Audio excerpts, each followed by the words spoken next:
There's two things the Pittsburgh Steelers need to do offensively in order to be successful this Saturday against the Indianapolis Colts and continue this march toward the AFC playoffs and get themselves to 8-6. Welcome back to Mic Drop Sports, everybody. I'm Jason. Let's dive into what that offense needs to do in order to be successful this Saturday and really make some noise. Everybody is really just dogging on the Steelers like the world is collapsing on them, the sky is falling, and the Pittsburgh Steelers don't have a prayer. There's people out there saying that the Pittsburgh Steelers should just lose out to get a quality draft pick. I hear you. I hear the frustrations. I hear what the fan base is saying.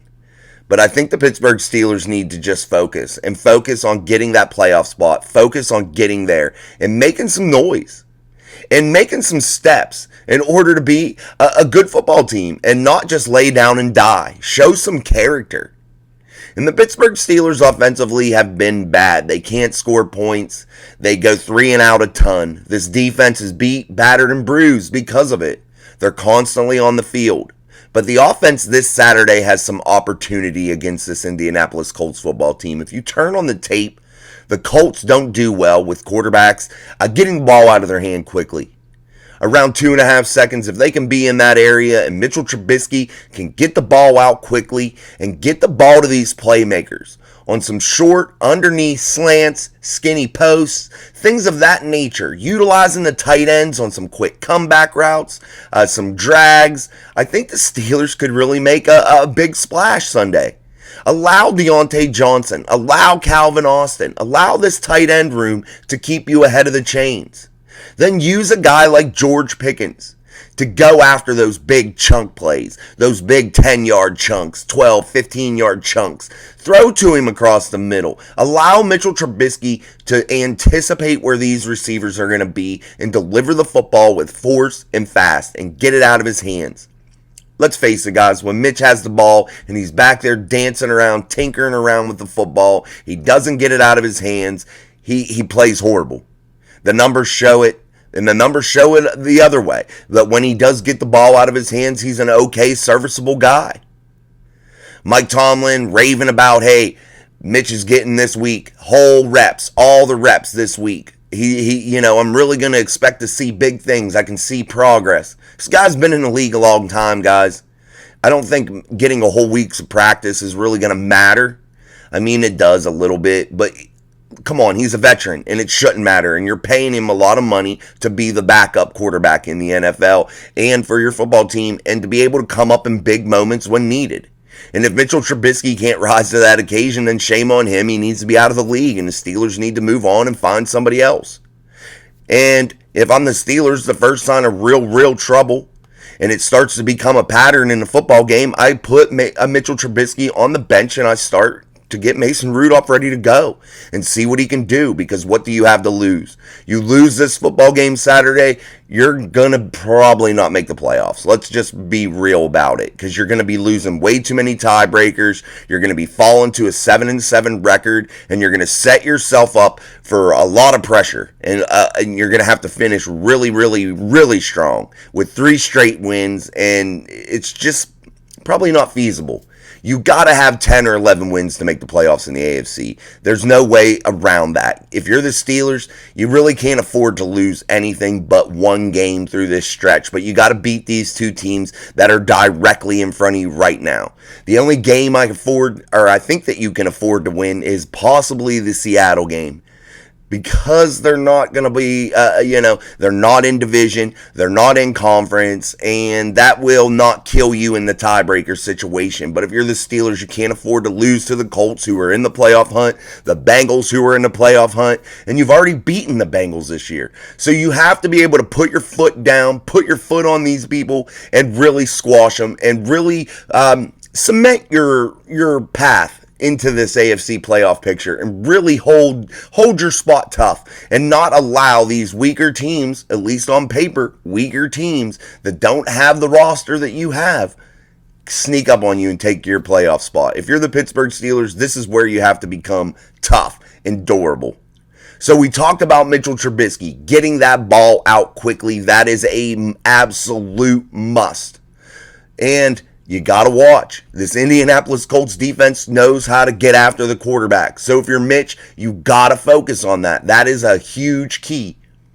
And then the next one is allowing Jalen Warren and Najee Harris to run the football and run it a lot.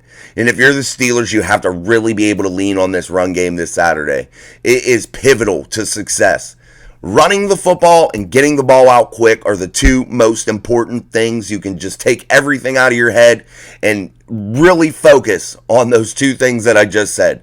Because if the Pittsburgh Steelers don't do one of those two things and don't do both of those two things correctly and efficiently, the Steelers lose this football game. And I don't even think it's close if they don't do those two things offensively. This is a chance for Mitchell Trubisky to audition for other teams, to bring up his value. And if you are Mitchell, you don't want to go out there and stink up the damn stadium. Not only does it kill your football team's playoff chances, but it shows everybody in the league that you can't be trusted in big spots. It shows everybody in the league that you can't win big ball games. And you don't want to have that tag on you moving into a period to where you could possibly get onto another team and possibly inch your way back into a starting role somewhere. You don't want to have that tag of Mitch can't win big games. Mitch isn't consistent.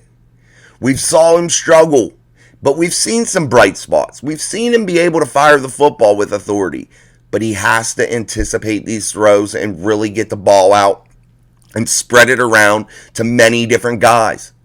Don't just rely on one guy. If you get a hot hand, so be it. Go to him. But you need to move the ball around. Keep the defense on their heels. When you're getting that ball out quickly, I think that the Steelers have a big opportunity for yards after catch in this ball game. It is an absolute key to allow these playmakers to do what they're brought in and paid to do. Allow them to catch that football and scamper down the football field and stay ahead of the chains. And if you're the Pittsburgh Steelers, that run game, it's your best defense. We've been saying it all year.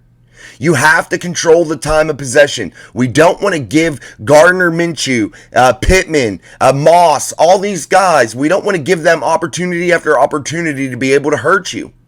You have to keep them off the field. And if you're the Steelers, that defense is so beat up. You have to be able to control the football and control the time of possession. It's the only way to win. And that is controlled not just defensively, making stands, because you have to do that, but the offense has to do these two things. It means so much for this team in so many different ways that if you don't do them, you're asked out, you're done, you're going to lose the game. So guys, here, you have to watch for that this Saturday. If you see those two things, you can expect a quality outcome of this football game. But if you don't, just know that the Steelers are going to be 7-7 and coming out licking their wounds after a 3-game skid. It's going to be the truth. You turn on the tape, you know what they have to do. This isn't rocket science. There's things that you got to attack, and that's just that simple. Players have to execute.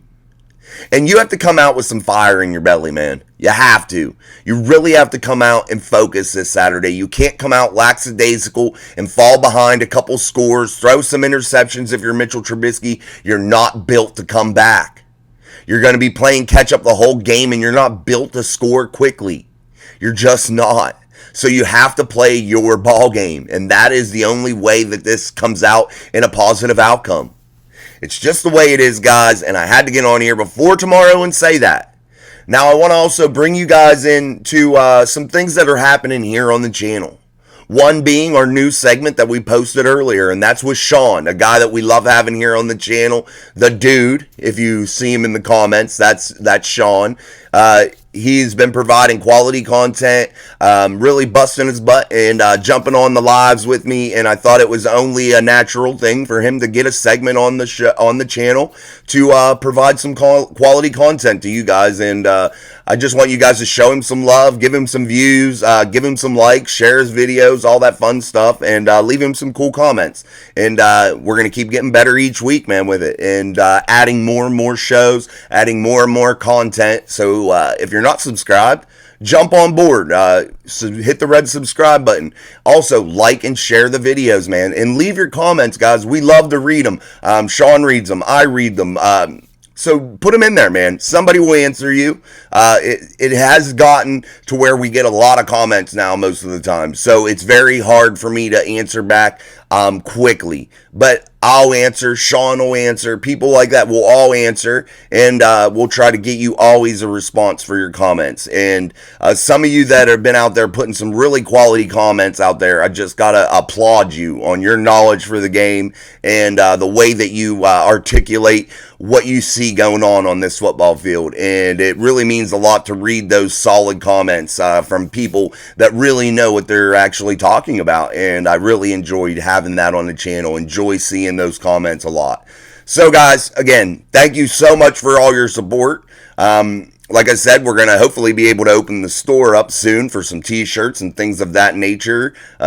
So we're just waiting on the YouTube to finish reviewing our monetization paperwork or whatever the hell it is. Whatever. It's in the review process. So, but anyway, we're waiting for that to happen. So big things happening here on the channel. So if you're not part of it, jump on board with us and continue to watch here on Mic Drop Sports. I'm Jason, and we appreciate you guys. So until next time, peace.